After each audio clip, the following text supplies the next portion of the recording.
지난 목요일부터 지난 목요일까지 제가 제주에 시간을 보냈습니다. 제주에 있는 모임과 서귀포에 있는 모임, 그리고 한림 모임을 방문하면서 마치 제주도를 뭔가 탈환한 것처럼, 정복한 것처럼 마음이 상당히 부드러웠습니다. 좋은 음식을 먹던 사람들은 특별히 꽁보리밥을 먹으려고 줄을 서는 경우를 볼 수가 있는데, 바다에서 사시는 분은 육지에서 가는 사람을 또 그렇게 환영했어요. 그래서 제 생애 가운데 그런 환대를 받아본 적이 몇 번이나 있나 싶을 정도로 제주에서 좋은 것을 많이 누리고 돌아왔어요. 거학선교사가 한국에 있을 때 그런 이야기를 했어요. 성도들이 나를 사랑해서 죽이려고 합니다. 밥을 이미 알맞게 먹고 남기려고 그러는데 물을 부어서 더 먹으라고 하고, 그래서 저도 안 먹을 수가 없이 끼니마다 비우느라고 고생을 많이 했습니다. 사랑은 그렇게 베푸는 것이구나 하는 사실을 제가 체감하고 돌아왔습니다.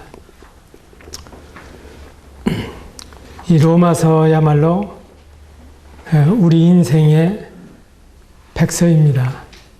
나는 죄인이었는데 도저히 하나님의 은혜를 누릴 수 없는 죄인이었지만은 마침내 3장 21절 이후에서 예수 그리스도로 말미암아 값없이 거저 의로운 자로 나타났다고 하는 사실을 강조하고 있는 것이 로마서입니다.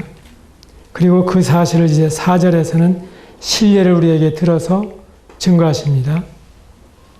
5장에는 의롭다함을 받은 사람의 삶은 그리스도로 말미암아 하나님과 화평을 누리는 삶이라고 말씀해 주십니다.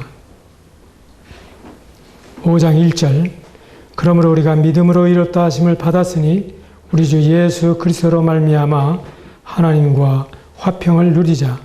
또한 그로 말미암아 우리가 믿음으로 서 있는 이 은혜에 들어감을 얻었으며 하나님의 영광을 바라고 즐거워하느니라.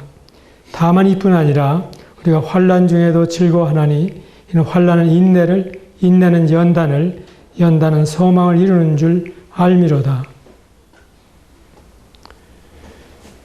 우리가 믿음으로 의롭다 하심을 받았으니 이제 우리가 예수님 때문에 하나님과 화평도 누리게 되었다고 말씀해 주시는 것입니다. 우리가 생각할 때 여기에 있는 화평은 예사로운 것이 아닙니다. 우린 전쟁이 일어나지 않으면 화평이다. 그리고 의정자들이 참 백성들의 마음을 읽어서 나라를 잘 다스려주면 평화다 이렇게 생각하지만은 그렇지 않고 여기는 환난 중에도 즐거워하는 그런 놀라운 평화입니다. 세상이 알지 못하는 기이한 평화입니다. 그래서 우리가 2절에 말씀하고 있는 대로 믿음으로 말미암아 은혜에 들어감을 얻게 되고 하나님의 그 영광을 바라고 즐거워한다고 말씀해 주십니다. 참 생명 있는 사람은 예수님 한 분만으로 만족하게 되는 것입니다. 이것이 믿음의 실상입니다. 어떻게 환난 중에 즐거워할 수가 있는가? 그 환난은 나에게 인내를 가르칩니다. 우리 인내는 참을 수 없는 가운데 참는 것이 아니라 소망이 너무나 뚜렷하기 때문에 그것 때문에 능히 즐거워할 수 있는 경우를 말해주고 있는 거예요. 저희 넷째 누님이 그 농촌에서 아주 고생하면서 자녀들을 가르치셨습니다. 그래서 저에게 맏아들을 갖다 맡겼는데 염치가 없어도 자식 가르치는 데에는 그렇게 하시더라고요. 신혼초에 단간방을 쓰고 있는데도 좀 맡아달라는 거예요. 그뿐만 아니라 그 아이가 교통사고로 식물인간이 되거나 죽을 지경에 이르렀는데 끝까지 포기하지 않고 치료해서 지금 학교 선생은 그만뒀지만 그냥 걸어 다닐 정도의 건강을 가지고 있습니다. 다리는 물론 쩔룩거리죠. 고3 담임을 하면서 밤 늦게 돌아오다가 그 오토바이가 굴러 떨어져서 그런 사고를 입었었는데 다른 사람은 문병을 다 하고서도 저렇게 못 산다, 죽는다 그랬는데 쓸데없는 소리 하지 말라고. 얘가 결코 내 앞에 가는 꼴은 내가 볼 수 없기 때문에 살려만 낸다면 모든 방법을 다 하겠다. 그것이 부모의 심정이었어요. 그리고 그 집 딸이 또 그 우리나라에 경제 파동이 일어나는 애가 있죠. 그때 주식 투자를 했다 쫄딱 망했는데 그 논밭을 다 팔아서 그 딸에게로 갖다 줬습니다. 그러니까 자식들은 왜 공평하게 나눠야지 그 막내 딸에게 다 쏟아붓느냐 그랬지만은 너희들이 뭐라고 하든 내 자식은 내가 살려야 하기 때문에 조금도 아깝지 않다라고 이야기했습니다. 우리 누님이 또 한 가지 자식을 가르치는데 금성산이라고 하는 나지막한 산에 뽕나무를 심어놓고 누에 치기가 얼마나 분주한지 아십니까? 정말 눈코 뜰 새 없이 그 뽕잎을 먹어대는 그 누에를 쳐서 그걸로 아들 둘, 딸 셋의 학비를 댔어요. 그래서 자녀들은 다 안정된 자세에서 살아가고 있지만은 그 누님은 그걸 글로 남겨놓으셨어요. 금성산 뽕밭, 이 우리 아이들을 가르치는 열쇠이기 때문에 아무리 고단해도 고단한 줄 모르고 누에만 잘 되기를 바라는 그런 소원을 담아서 노래를 쓰다가 또한 사설을 떨다가 스토리를 정리해 놓으셨는데 걸작이에요. 제가 볼 때는.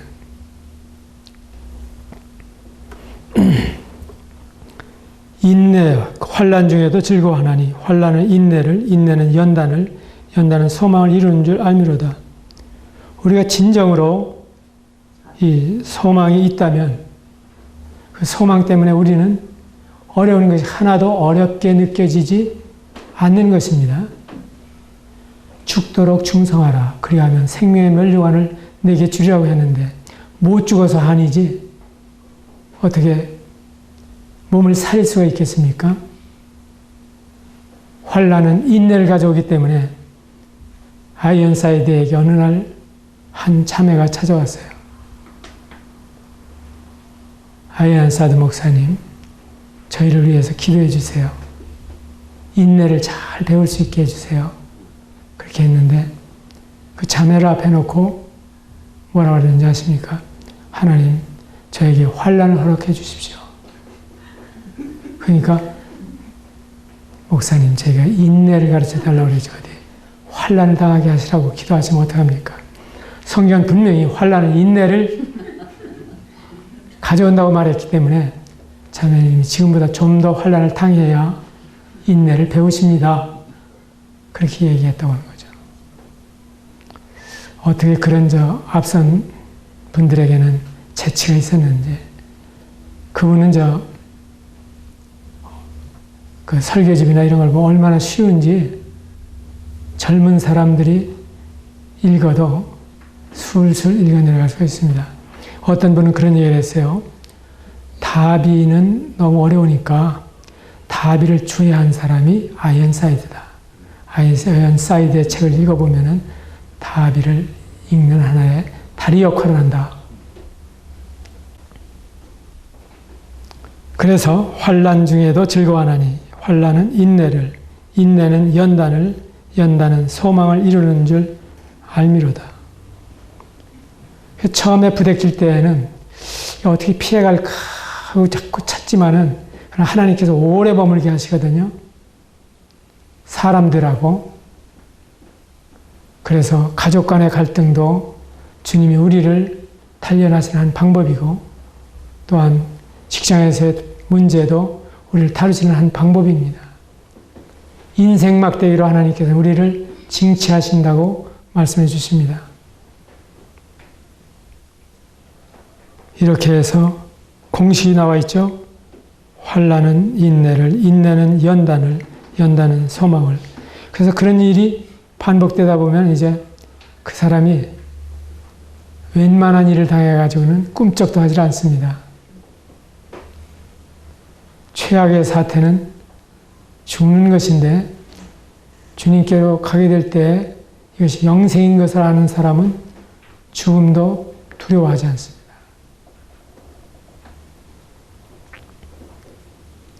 그리고 이것이 마침내 우리의 소망을 이루어주는데, 5절에서 소망이 우리를 부끄럽게 하지 아니함은 우리에게 주신 성령으로 말미암아 하나님의 사랑이 우리 마음에 부은 바 됨이니,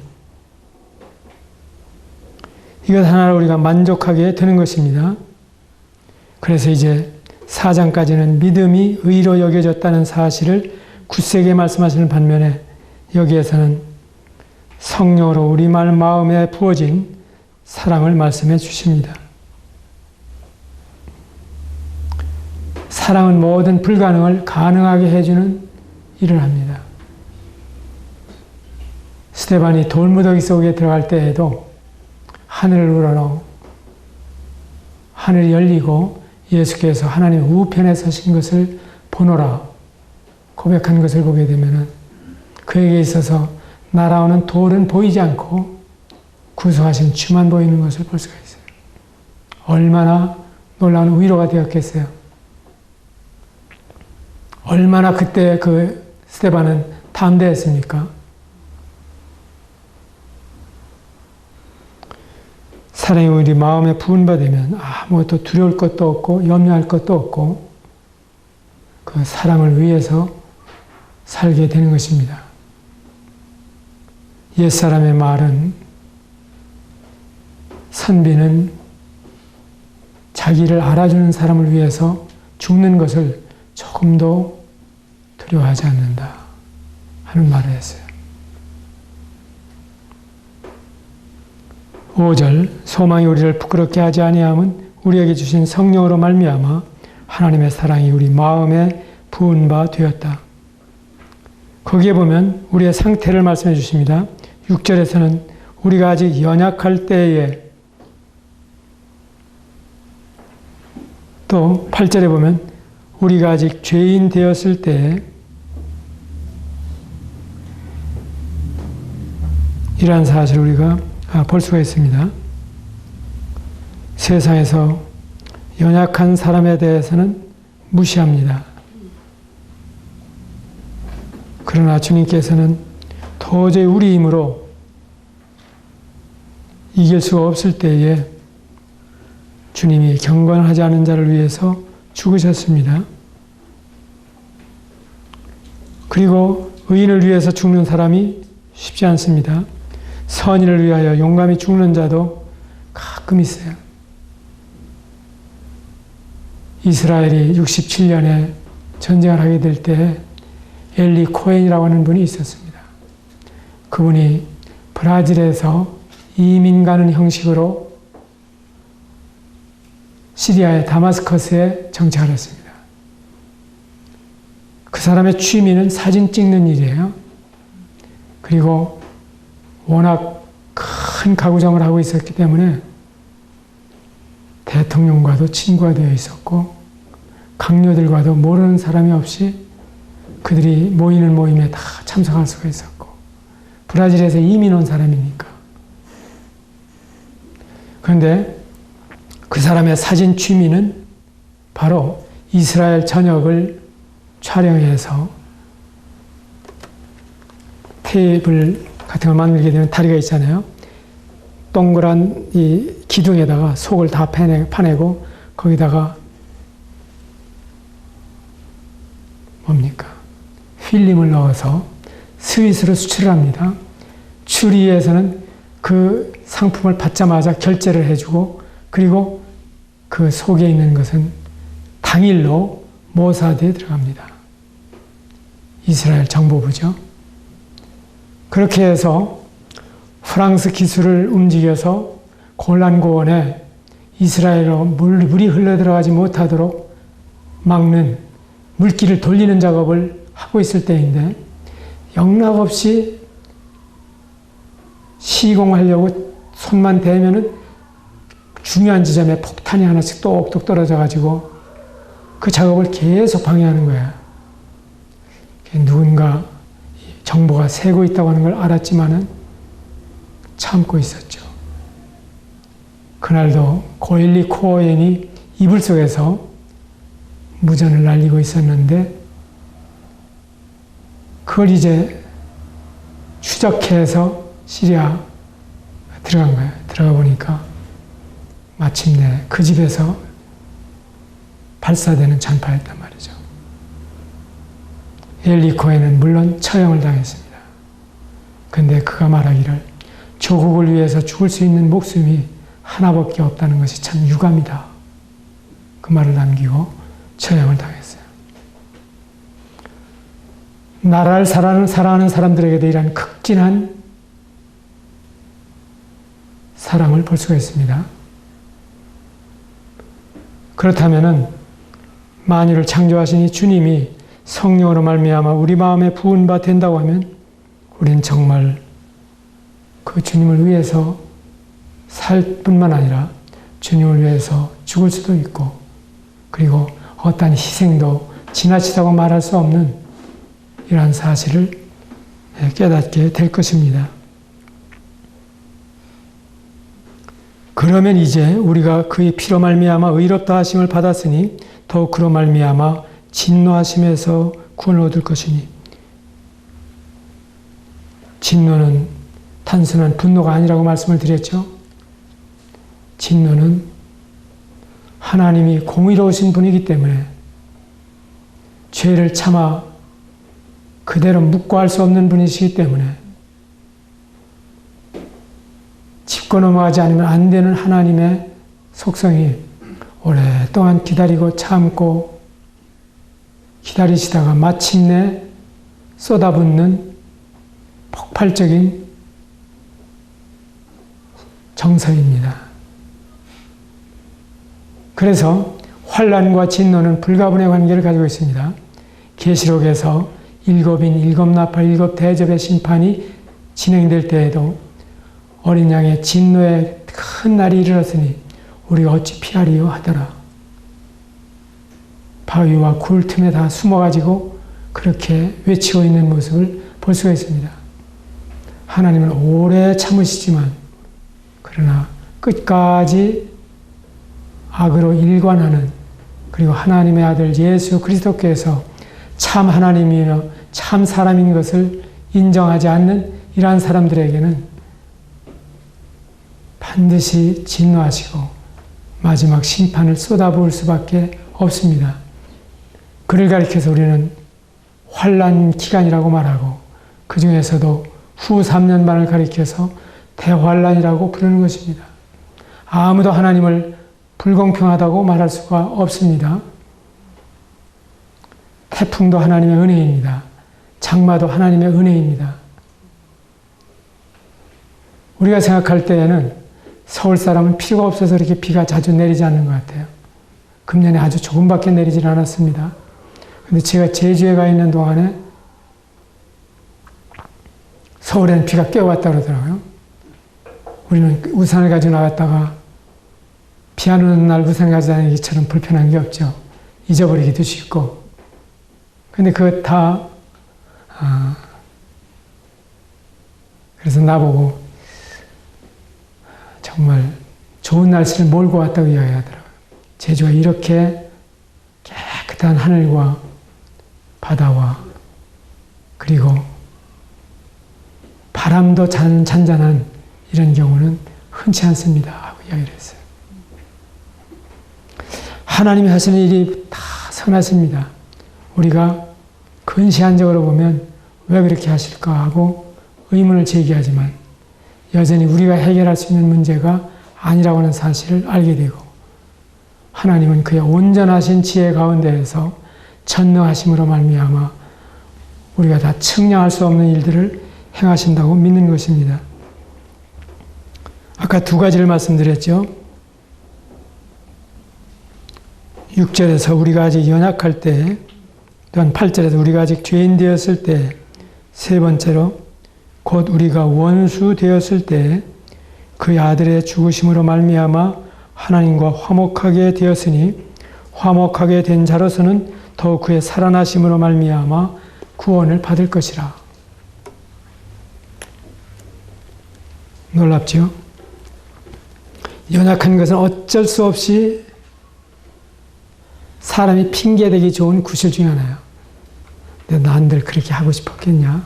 그런데 정말 내가 어쩔 수가 없었다고 하는 것이 연약에 대한 핑계예요.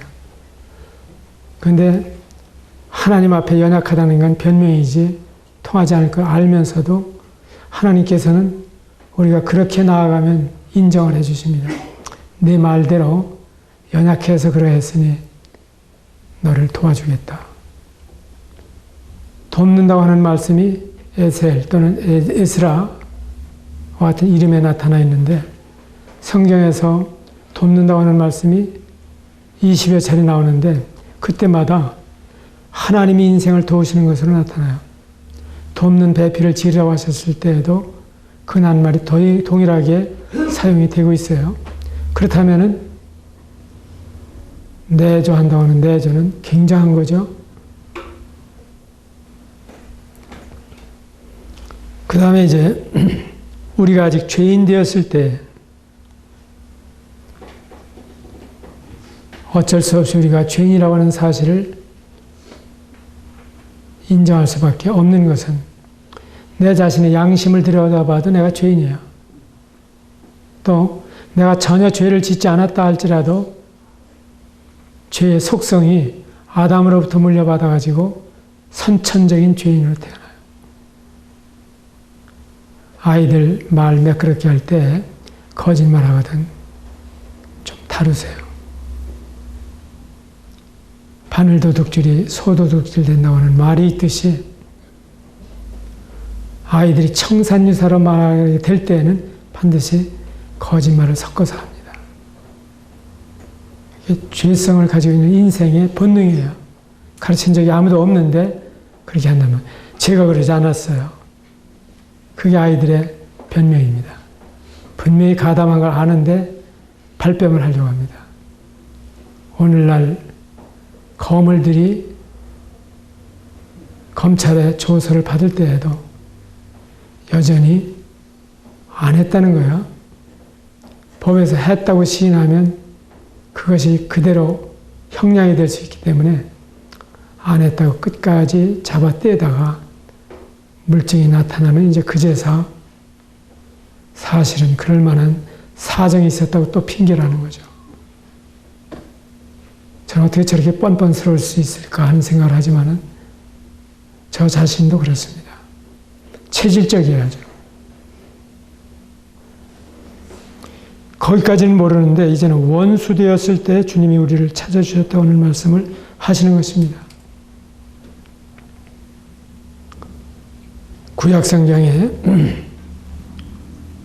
동포를, 형제를 사랑하며 그리고 원수에 대해서도 관대한 말씀을 하셨어요. 그런데 유대인들의 랍비들의 성경 해석은 원수를 대적할 것을 가르치고 있단 말이에요. 하나님의 말씀이 뭔가 삐뚤어진 거죠. 신구약 성경 어디에도 원수에 대해서 대적하라고 말씀하지 않으십니다. 그런 사람이 오히려 불쌍한 사람이에요. 오죽하면 살려고 저렇게 발버둥을 칠까? 인격이고 뭐고 다 내버리고 그냥 모르쇠 서로 모른다고 하면서 잡아떼는 거죠. 그러나 주님께서는 여전히 우리에게 원수 되었을 때에도 우리를 사랑하셨다고 말씀하시고 그 아들을 내어주시기까지 우리들을 사랑하셨다고 말씀해 주시므로 예수님이 죽었다고 끝났다면 우리에게는 소망이 없지만은 예수님은 죽은 자뿐만 아니라 그의 살아나심으로 말미암아 우리를 구원을 얻을 수 있게 해 주셨습니다. 우리가 예배를 드릴 때에도 이러한 주님의 전모를 감사하고 또한 생각하면서 예배를 드릴 수 있으면 좋겠습니다. 왜 한국교회는 그렇게 모이면 울면서 기도를 하느냐? 주님의 죽으심이 슬퍼서 그렇습니다. 그럼 한국교인들은 살아나신 것은 모르는 게 아니냐? 죽으셨을 뿐만 아니라 다시 살아나셨는데 어떻게 죽음만 그렇게 기억을 하고 그렇게 울면서 세월을 보냈느냐? 어느 선교사가 그런 이야기를 했다고 것입니다. 참 그리스도인들은 해방된 사람이요. 그리스도인들은 참 자유를 누리고 있는 사람들입니다. 그래서 울다가도 웃고 그리고 웃을 일이 많고 즐거운 일이 참 많은 것이 그리스도인입니다. 원수 되었을 때 이제 그리스도로 말미암아 우리가 화목하게 되었기 때문에 이제는 그가 다시 살았다고 하는 사실로 말미암아 우리가 구원을 얻게 된다고 말씀해 주시는 것입니다. 만일에 죽음이 종착역이라면 오히려 다행입니다. 어떤 믿지 않는 사람에게는 죽음이 그만이라고 생각하는 분들도 있습니다. 또한 인생은 계속해서 돌고 도는 것이기 때문에 죽었어도 그 영혼이 어느 다른 집에서 태어나거나 그렇지 않으면 세상에서 잘못을 많이 저질렀을 때에는 짐승이나 미물의 모습으로도 나타난다고 생각을 하는 것입니다. 이것은 무한한 사람의 상상력을 동원해서 만들어낸 이야기입니다. 성경이 말씀하시고 있는 것은 한 번 죽는 것은 사람에게 정하신 것이요 그 후에는 심판이 있다고 말씀해 주십니다. 그리고 예수 그리스도로 말미암아 이 구속을 받아들였을 때에만 우리에게 구원을 받는 것입니다. 천하인간의 구원을 받을 다른 이름을 우리에게 주신 일이 없습니다. 11절 그뿐 아니라 이제 우리로 화목하게 하신 우리 주 예수 그리스도로 말미암아 하나님 안에서 또한 즐거워하느니라. 여러분들 이런 즐거움을 가지고 계십니까? 아무쪼록 여러분 모두가 이 하나님의 은혜에 참여해서 하나님과 화목하시고 예수 그리스도의 부활의 은총으로 살아가시게 되기를 바랍니다. 감사합니다.